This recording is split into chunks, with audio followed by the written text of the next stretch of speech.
여기 나오실 때 뭐 집 단속들, 문 단속들 잘 하셨습니까?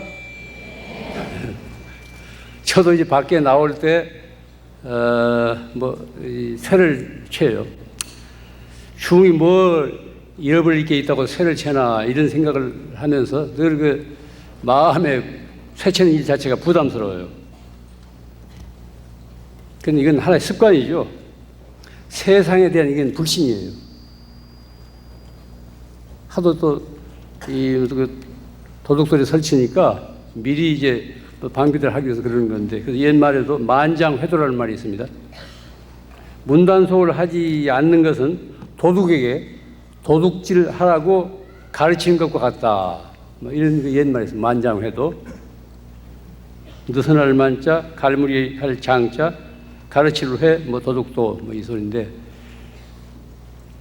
옛날에는 서로가 믿기 때문에 문단속할 일이 없었어요. 절에도 그렇습니다. 저희들이 처음 절에 들어왔을 때 법도 아니고 어디고 전혀 단속 안 했어요. 문 채우지 않았습니다. 그런데 도둑들이 성해가지고 이것저것 가져가는 바람에 요즘은 다 이제 부처님까지도 쇠를 채워버리잖아요.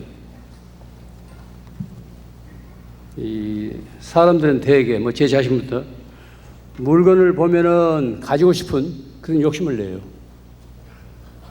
또 남이 가진 것을 자기도 가지고 싶어 합니다. 인지상정입니다. 참으로 우리가 단속해야 할 것은 이 문만이 아닙니다. 우리 마음도 단속이 돼야 됩니다. 어떤 의미에서는 문 단속보다는 마음 단속을 더 잘해야 됩니다. 한 생각 불쑥 일어나는 데서 온갖 갈등과 시비와 혹은 그 생사에 갈림길이 벌어집니다. 내 마음이지만 내가 불쑥 한 생각 일으키게 되면은 천당도 이룰 수 있고 지옥도 이룰 수 있습니다. 그렇기 때문에 문단속에 못지않게 마음 단속도 할 수 있어야 됩니다. 누군가 이런 말을 했어요. 사람이 한 평의 땅대기에다 울타리를 치고 이것은 내 것이야 라고 한 날부터 그의 불행이 시작됐대요. 우리들이 어떤 소유, 한 평의 땅이 됐건 두 평의 땅이 됐건 땅대기를 마련해가지고 거기 울타리를 쳐요. 그러면서 이것은 내 것이야 라고 한 날부터 불행이 시작됐다는 거예요. 이것은 소유 관념 때문에 그렇습니다. 타인을 경계하게 되고 타인을 잠재적인 침입자로 생각하게 됩니다. 내가 아무것도 갖지 않았더라면 그런 일이 없을 텐데 내가 무엇인가를 가졌기 때문에 공연히 무고한 타인을 그렇게 침입자로 생각하게 됩니다. 우리가 무엇인가를 간다는 것은 그것이 물건이 됐건 집이나 혹은 가구가 됐건 혹은 명예가 됐건 그만큼 거기에 얽매이게 돼요. 그건 거기에 얽매이게 됩니다. 많이 가지면 많이 가질수록 많이 얽힙니다. 소유의 대상으로부터 우리가 소유를 당합니다. 이사하려고 이제 짐을 이것저것 챙길 때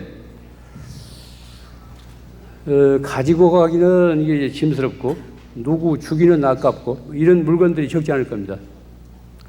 살 때는 필요에 의해서 샀지만 한동안 써보다 보니까 시들해져서 있어도 그만 없어도 그만 이런 물건들이 집에 잔뜩 있잖아요. 이것은 살 때 우리가 그 물건을 사들일 때 한번 곰곰이 생각했다면은 그런 부담이 없었을 거예요. 그런데 불쑥 어떤 충동적인 구매를 통해서 한때는 필요했지만 지나가니까 시들해지는 거예요. 그게 짐이 되는 겁니다. 제가 오늘 김해공항에서 내렸는데 서울에서 타고 김해공항에 내렸는데 김해공항에 내리니까 문득 그 생각이 나더라고요. 작년에 그 중국 여객기가 추락사고 났지 않았습니까? 그래서 이제 120여 명이나 이렇게 한순간에 희생됐는데 거기 그 뉴스에서 제가 이제 라디오를 들으니까 그 생존한 한 사람하고 인터뷰를 해요. 그 사람 얘기가 사는 일이 너무도 허망하고 꿈만 같대요. 이것은 꼭 여객기 추락 사고에서 생존한 사람만이 아닙니다. 우리가 곰곰이 생각해 보면은 사는 일이 너무 험하고 꿈만 같아요. 이번 수해에도 130여 명이 돌아가시지 않습니까? 갑자기 물난리에 예측할 수 없습니다. 조금 전까지도 옆자리에 함께 타고 온 사람들이 한순간에 120여 명이나 그냥 떼죽음을 당해요. 얼마나 허무하겠습니까? 사는 일이 새삼스레 꿈만 같겠죠. 이것은 결코 남의 일이 아닙니다. 언제 어디서 우리 앞에 닥칠지 뭘 예측할 수 없는 그런 그 재난이에요. 우리는 지금 이 순간에도 지구라는 커다란 행성, 별을 타고 해를 중심으로 우주 공간을 지금 비행하고 있습니다. 우리는 지금 의식을 못하지만은 객관적으로 볼 때 이 지구라는 별을 타고 이 우주 공간을 지금 비행하고 있어요. 이 기체는 현재 60여억이나 되는 승객들이 타고 있어요. 뭐 저희들을 이제 포함해서. 그런데 이 승객들이 제정신을 차리지 못하고 지나치게 쓰고 함부로 버리고 마구잡이로 허물고 더럽히기 때문에 이 행성이 언제 이 폭발할지 알 수 없습니다. 요즘 뭐 기상 이변을 보십시오. 기상 전문가들 말에 의하면은 뭐 지구 온난화는 건 한마디로 해서 이제 과습이에요. 화석 연료를 이제 많이 쓰고 과습을 해서 도저히 지구 자체가 자정 활동을 할 수 없도록 그렇게 과부하시킨 거예요. 그래서 모든 것이 정상을 이탈하기 때문에 그런 현상이 일어난 겁니다. 이런 재난은 갈수록 심해질 거래요. 지금 이 세계는, 그래서 이제 어떤 학자들은 이런 비유를 들고 있습니다. 지금 이 세계는 가속도가 붙은 채 내리막길을 걷잡을 수 없이 달리고 있는 이 기차와 같다는 거예요.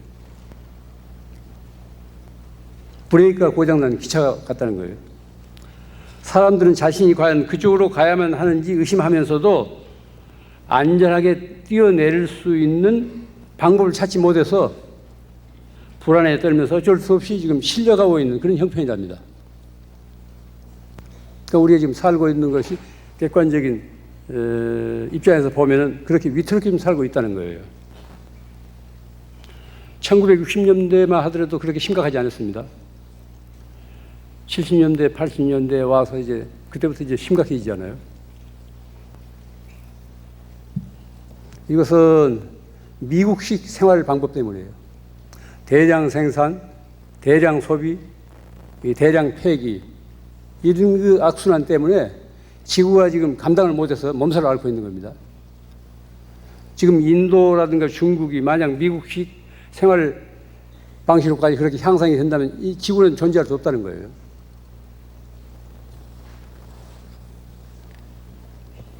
우리가 산다는 것은 한 사람 한 사람에게 주어진 행운입니다. 지금까지 우리가 살아오면서 몇 차례 알건 모르건 죽을 고비들을 거쳐왔어요. 병을 앓았건 사고 직전에 사고에서 모면했건 간에 하여튼 지금까지 우리가 살아왔다는 것은 하나의 행운이에요. 그 행운은 항상 지속되는 것이 아닙니다. 이건 한시적이고 한정되어 있어요.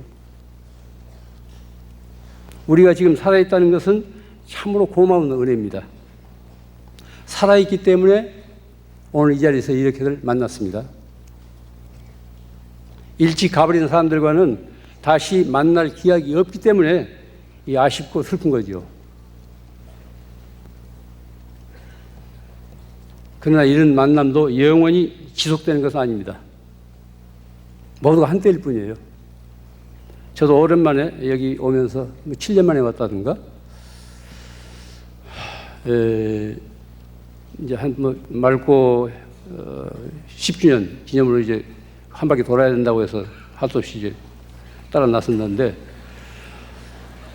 다 늙어가지고 여기저기 뭐 행상처럼 다니면서 뭐 이 얘기 한다는 게 그 쑥스럽고 또 미안하고 할 얘기도 없고, 그래서 이것이 내 생애에서 마지막 순회 강연이 되겠구나, 이렇게 속으로 짐작을 했습니다. 한때라는 게 소중합니다. 늘 지속된다면 얼마나 지겹겠어요. 모든 게 늘 지속된다면 얼마나 지겹겠습니까? 다 한때예요. 한때이기 때문에 늘 새로울 수 있다고. 그 한때라는 걸 알아야 됩니다. 옛글에 꽃이 피고 지기 또 한 해, 한평생 몇 번이나 둥근 달 볼까. 그러면 옛 시가 있어요. 꽃이 피고 지기 또 한 해, 한평생 몇 번이나 둥근 달 볼까. 달 들어보세요. 별 보세요. 별 볼 일 없는 사람들이라서 별을 못 본다고. 또 지난 여름에는 날마다 그 비가 와가지고 못 봤는데, 얼마 전에 날이 좀 쌀쌀하니까 그렇게 별이 영롱하게 돋았어요. 달도 있었고. 오랜만에 별과 달을 보니까 그렇게 반갑더래요. 그렇게 반가워요. 근데 우리들은 그런 관심들이 없잖아요.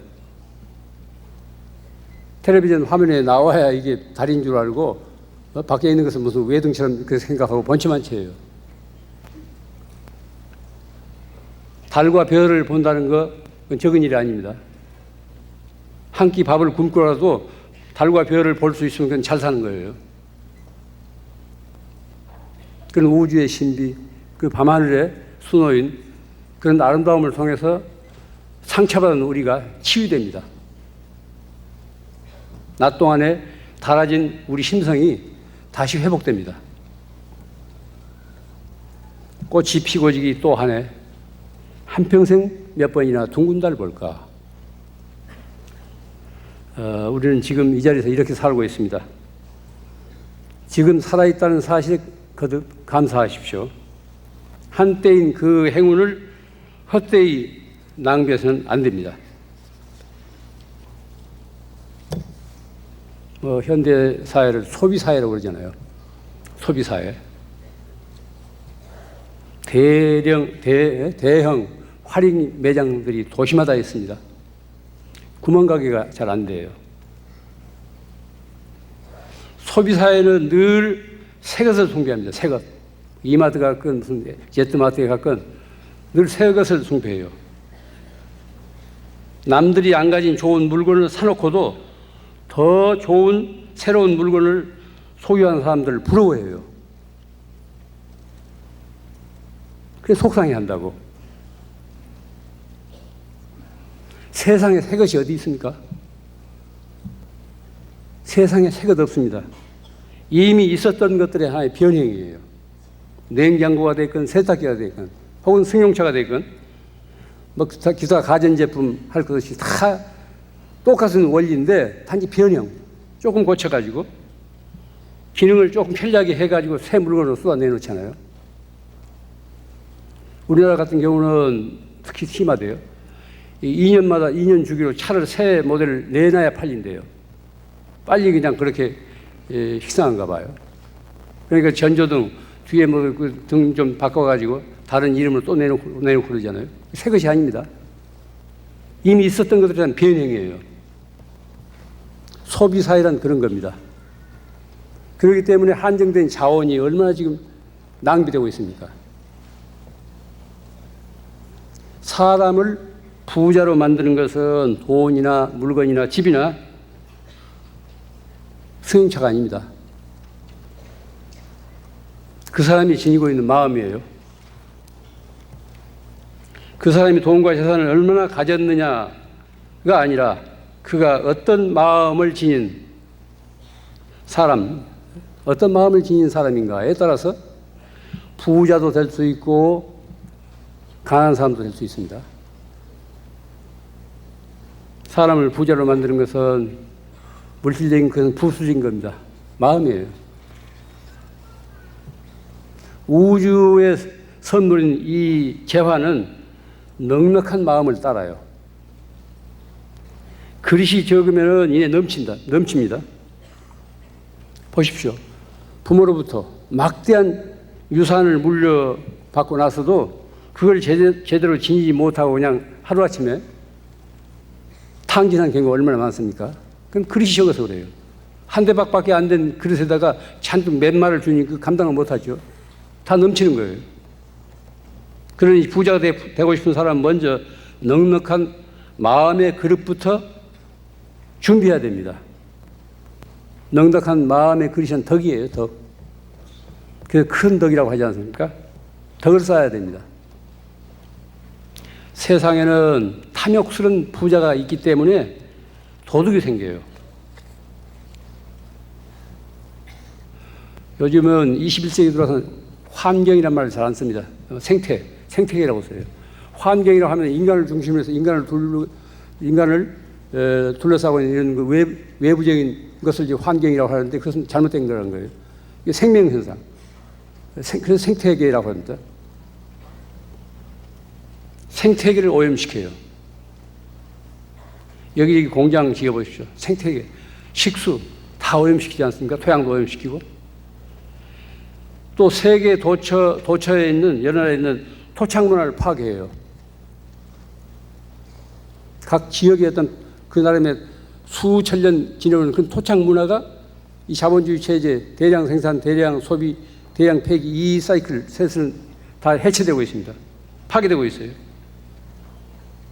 또 사회적 약자의 노동력을 착취하고 인권을 유린하는 것을 내재적인 원리, 이게 자본주의의 아주 그늘입니다.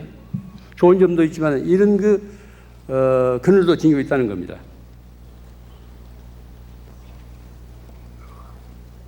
요즘 걸핏하면 이제 무슨 신자유주의가 어떻고 세계화 어떻고 하지 않습니까?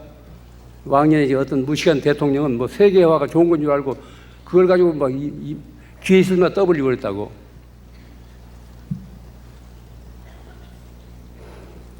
신자유주의, 소위 새 자유주의라는 거예요. 신자유주의 그 세계화 경제는 이런 자본주의 이런 잘못된 구조의 연장으로서 제국주의적 지배력을 무역 자유화와 자유시장의 이름으로 이게 한층 더 강화한 거예요. 세계적인 다 양심 있는 학자들이 다 그래서 이 세계화를 반대하는 거 아닙니까? 이번 멕시코 캔쿤에서 우리 농민 한 사람이 가서 자살하고 그랬는데 양심 있는 사람들은 다 세계화를 반대해요. 다 미국식으로 다 이제 미국 자기들이 한마디로 해서 강대국들이 이 약속을 다 자기들 시장으로 만들겠다는 거예요.